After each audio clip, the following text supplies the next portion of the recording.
Racist cop punches elderly black woman in the mall, but when her son arrived, their faces turned pale. Welcome to today's story.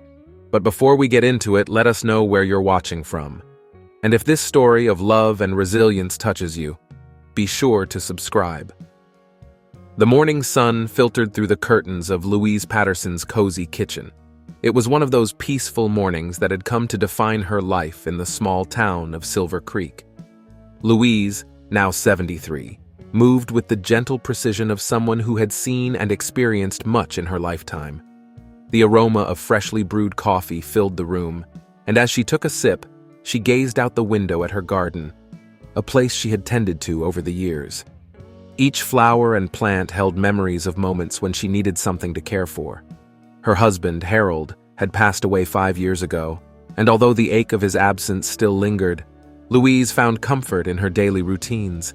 The small cottage they had shared was now her sanctuary. A framed photo of their wedding day sat on the table beside her, the edges worn from years of being held and cherished. She smiled at the image, though it always carried a tinge of sadness. Louise had always been an early riser. Even in her later years, she greeted the morning sun, ready to start her day. Today, like many others, she planned a trip to Silver Creek Mall to pick up a few groceries. The mall wasn't large, but it was the town's central hub, a place where people shopped, caught up on local news, and simply spent time together. She reached for her cane, leaning on it as she moved around the kitchen.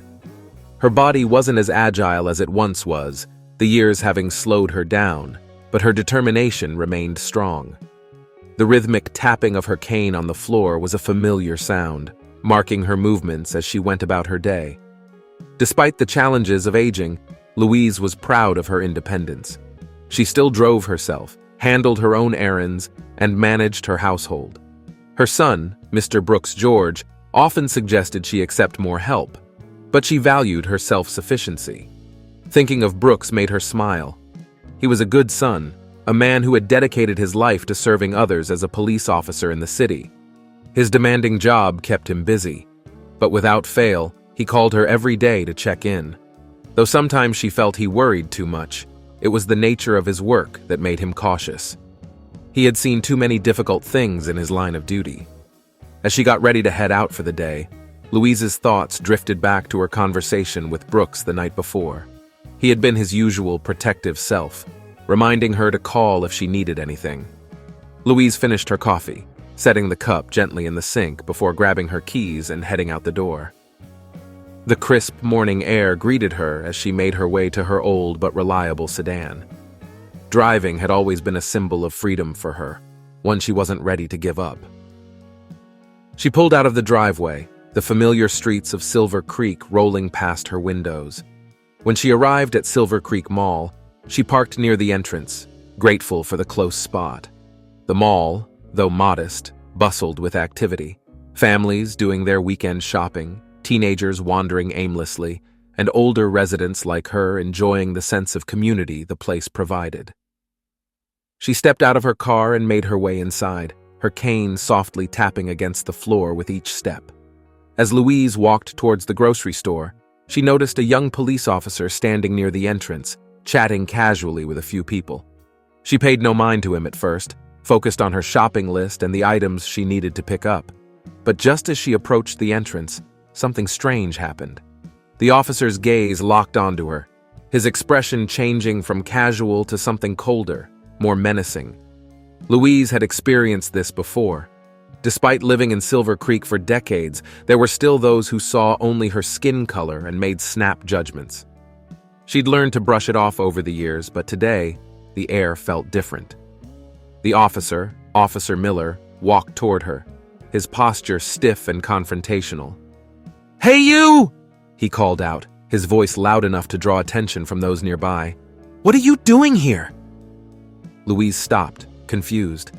She looked around, wondering if he was speaking to someone else, but his eyes were locked on her. "I'm just here to get some groceries," she said calmly, holding her cane a bit tighter. "Is there a problem?" His lips curled into a sneer. "You think you can just stroll in here like you own the place?" He spat, his tone filled with hostility. Without warning, he stepped closer, grabbing her arm roughly. Louise winced in pain, her heart pounding in her chest. "Let go of me!" she demanded, but her voice, though firm, wavered slightly.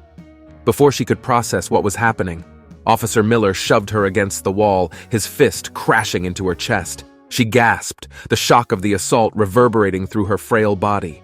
A small crowd began to gather, whispers and murmurs of disbelief spreading among the onlookers. No one dared to intervene, not yet. Louise, dazed and struggling to breathe, collapsed to the floor, clutching her chest. Fear gripped her, but through the haze of pain, she managed to grab her phone from her purse. With trembling hands, she dialed the one number she knew by heart, her son, Brooks. Within moments, Brooks answered, his voice immediately filled with concern. "Mom? What's wrong?" "Brooks, I'm at the mall. A police officer. Louise's voice broke as she struggled to speak. "He hit me." There was a pause on the other end of the line, then a cold, controlled fury. "I'm on my way, Mom. Don't move. I'll be there." Meanwhile, Officer Miller stood over Louise, his face contorted in disgust. "This is what happens when people like you don't know your place," he muttered under his breath. He hadn't expected anyone to challenge him, but he also hadn't realized who Louise was, or who was about to walk through those doors. Within minutes, the sound of screeching tires filled the parking lot as Brooks's car skidded to a stop in front of the mall. He rushed inside, his tall frame pushing through the crowd that had gathered around his mother. His heart raced as he saw her on the ground, a bruise already forming on her chest, and Officer Miller standing over her. The moment their eyes met, Miller's face paled, his arrogance draining away. Brooks was not just anyone. He was a decorated police captain, known for his integrity and for commanding respect.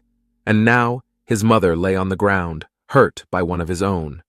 Brooks knelt beside Louise, his hand gently cradling her face. "Mom, I'm here," he said softly, his voice a mixture of love and anger. He checked her pulse, making sure she was stable before standing up, turning his full attention to Officer Miller. "What did you do?" Brooks asked, his voice low and deadly calm. Miller stammered, the weight of his actions crashing down on him. I didn't know she was your—" "That's irrelevant," Brooks cut him off, stepping closer. His presence was overwhelming, the crowd now silent, watching the scene unfold. "You attacked an innocent woman, an elderly woman. My mother." His voice grew colder. "Badge or no badge, you'll answer for this." By now, mall security had arrived, and a few more police officers were rushing in. Miller, realizing he had lost control of the situation, backed away in panic, but it was too late. The officers restrained him, his protests falling on deaf ears. Brooks had already made sure the right people would hear about this. As they arrested Officer Miller, Brooks returned to his mother's side, helping her to her feet. She was shaken, but still strong, that same inner resilience he had admired in her all his life. "Let's get you checked out at the hospital, Mom," he said softly, wrapping his arm around her protectively. Louise nodded, leaning on her son as they walked out of the mall together. The crowd parted, their faces filled with respect and a newfound awareness of what had just happened.